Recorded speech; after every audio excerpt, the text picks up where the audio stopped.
Hello မင်္ဂလာပါဒီနေ့ကတော့ကျွန်တော် Roblox ဟက်လေးပြောပြပေးသွားပါဖြစ်ပါတယ် Roblox ကိုဟတ်မယ်ဆိုတော့အရင်ဆုံးကျွန်တော်ပြောပြပေးမယ်အရင်ဆုံးခုံးလေးကိုသွားပါခုံးလေးကိုသွားပြီးပြီဆိုရင်အရင်ဆုံးကအဲ့ DNT data အဲ့ပေါ်ရဟာလေးနှိပ်ပြီးပြီဆိုရင်ဒီတော့ဟု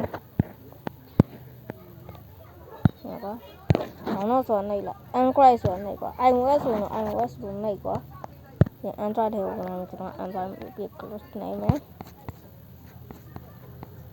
ပြီးဆို download now ဆိုတာလေးတွေ့လား download now အဲ့လိုနှိပ်လိုက်ကွာ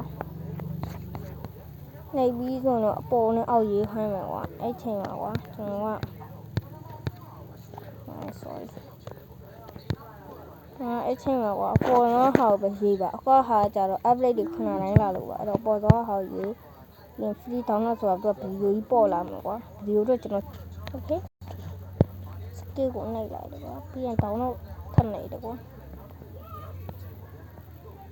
တို့အနေနဲ့ဒီနေရာမှာဝင်လို့မရဘူးဖြစ်နေတယ်ကျွန်တော်တို့ဒီပဲဒီလိုဝင်လို့မရဘူးဖြစ်နေတယ်ဆိုရင် VPN ခံရပါမယ် VPN ကဘာ VPN နေရပါတယ်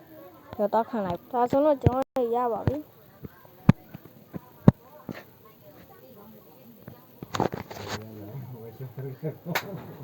ဆိုင်ရပွဲစားနေတယ်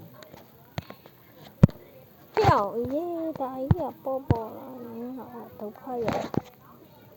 ကျွန်တော် line မကောင်းလို့ပါဒါဆိုတော့ကျွန်တော်ရရပဲဖြစ်ပါတယ်ရပြီဆိုရင်တော့ကျွန်တော် down လိုက်ကွာပြည့်အားလုံးပဲပြန်တွေ့ကြပါ okay ပြည့်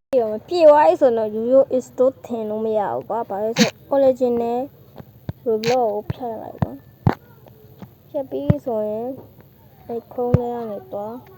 ပြီးရင်ကြည့်လိုက်ဒီတိုင်းပဲလုပ်လိုက်ကွာဒါဆိုရင်အားလုံးပဲရပါပြီနောက်ဗီဒီယိုကြားမှာကျွန်တော် CU နီလေးပြပြပေးပါမယ် okay အားလုံးပဲ bye bye